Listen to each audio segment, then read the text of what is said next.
नमस्कार दोस्तों, स्वागत है आपका। जैसे आप लोग जानते हो कि पाकिस्तान के कई इंटेलेक्चुअल अब इतनी मीठी मीठी बातें कर रहे हैं जैसे शुगर की बीमारी लग गई हो। पर क्या आपको पता है वो पहले क्या सोच रखते थे?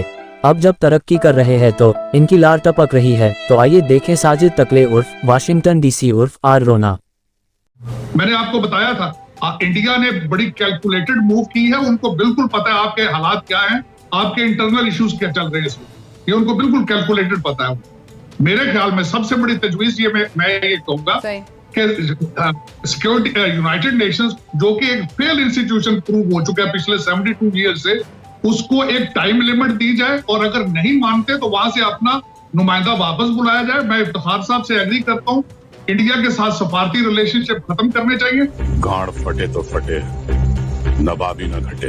तो इंडिया के साथ आपके रिलेशनशिप बेहतर हो सके, बल्कि आपको चाहिए कि कंटीजेंट करा के आए। अगर आप दोबारा आते हैं, रिलेशनशिप बनाते हैं, तो उनको कहें कि इंडिया हमारी जरूरत है, हमने इंडिया के साथ बिकॉज मैं ये नहीं कहूंगा कि अब मैं प्रो इंडिया, लेकिन आपकी जरूरत है, इंडिया के साथ हालात बेहतर करें, तभी आपकी इकोनॉमी इंप्रूव हो सकती है। ये तो वही बात हो गई, ये लकड़ी क्यों पड़ी हो झाड़ में, आ जाओ कुछ जाओ मेरी गांड में। आर्टिकल 370 और 35A को इसकी सस्पेंशन और इसका अबॉलिश करना, ये बीजेपी के मैंडेट का हिस्सा था। मैं यहाँ थोड़ा सा बताऊंगा कि आज जो कुछ भी हो रहा है कश्मीर में, इसको समझने के लिए आपको बीजेपी गवर्नमेंट को समझना पड़ेगा, बीजेपी पार्टी को समझना पड़ेगा, उनका मैंडेट क्या है, उनका मंशूर क्या है, वो कितने खतरनाक लोग हैं, कितने माइनॉरिटीज के साथ उनकी ट्रीटमेंट, उनकी मुसलमानों के खिलाफ, उनकी पाकिस्तान के खिलाफ अप्रोच और दूसरी चीजें सबको समझना पड़ेगा।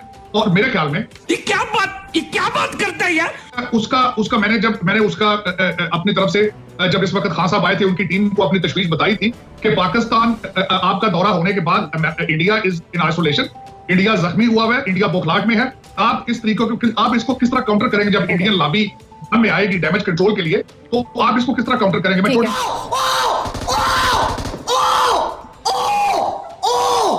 ये क्या हो गया?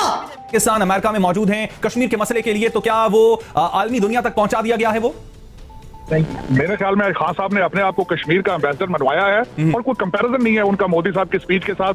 मोदी साहब के लिंग्विस्टिक स्किल्स नहीं है, वो उनकी बॉडी लैंग्वेज नहीं है। और जब ठीक है Modi has lost the case, भाई साहब कुछ ज्यादा नहीं हो गया, मतलब कुछ भी। जिनको नहीं भी पता था उनको भी पता चला कि इंडिया क्या कर रहा है कश्मीर में। मेरे ख्याल में बहुत थोड़ी देर में, बहुत थोड़े अरसे में वहां से कश्मीर पे कर्फ्यू भी लिफ्ट होगा और डिसाइसिव चीजें सामने आने वाली हैं। मैं बड़ा पुरुमीद हूँ। आज खान साहब को मैं समझता हूँ कि आज वो इंटरनेशनल लीडर बन के उभरे हैं और मुबारकबाद के हकदार हैं वो। मैं देख रहा हूँ कश्मीर की आजादी को बड़ा नजदीक से देख रहा हूँ। खाने को चने नहीं, पिछवाड़ा मांगे जायफल, तनख्वाह 550, कंधे टांगे। आप बिल्कुल खाली हाथ आ गए, ये तो मेरा ख्याल है।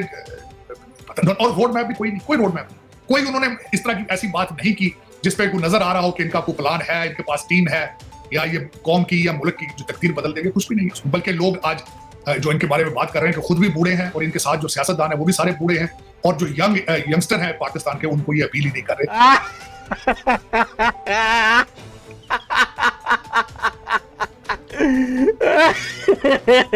बधाई हो वालों को हैप्पी दुशहरा। और इस दफा मैं हैरान था, इतने मेरे हिंदू भाइयों ने कांग्रेचुलेशंस भेजी, बल्कि वीडियो जुलूसों की बना के भेजी। अच्छा, कि आज अगले दिन किसी एक दोस्त ने भारत से मुझे मैसेज किया। उस मैसेज का मैं समझता हूँ कि आप ऑलमोस्ट इन टीयर्स। उन्होंने मुझे ईमेल की, उन्होंने कहा कि भारत में मोहम्मद रफी के बाद you must be the second Muslim जिनके लोग बड़े दिल से प्यार करते हैं। तो मैं धन्यवादी हूँ, ऑब्लाइज्ड हूँ, मैं कर्जदार हूँ उनकी मोहब्बतों का, प्यार करता हूँ। कौन है ये लोग, कहां से आते हैं? तो कश्मीर का मसला, मुसलमानों की जिंदगी का standard of quality of life in India, ये सारी चीजें जो है इलेक्शन रिलेटेड है। तो बस उसी के साथ है वो। अब देखें कि इलेक्शन फिर 7 स्टेटों में होने वाले हैं 2022 में, तो कश्मीर की भी सख्ती होगी, मुसलमानों की सख्ती तो शुरू हो चुकी है पहले ही। आज मैं यहाँ पे ये वाकया मेंशन खासकर इस तरह करना चाहूंगा। केवल एक 21 साल का लड़का अल्ताफ, शायद आपको पता होगा, जिसकी स्टोरी यूपी में, उसको लव जिहाद के चक्कर में जाके थाने में मार दिया गया है। तो वो ये मेरे मतलब इस तरह की चीजें, जीवन जिंदगी मुसलमान होना और इंडिया में होना इस वक्त इसी तरह है जिस तरह आप कोयलों में चल रहे हैं। ये तो वही बात हो गई, ये लकड़ी क्यों पड़ी हो झाड़ में, आ जाओ कुछ जाओ मेरी गांड में।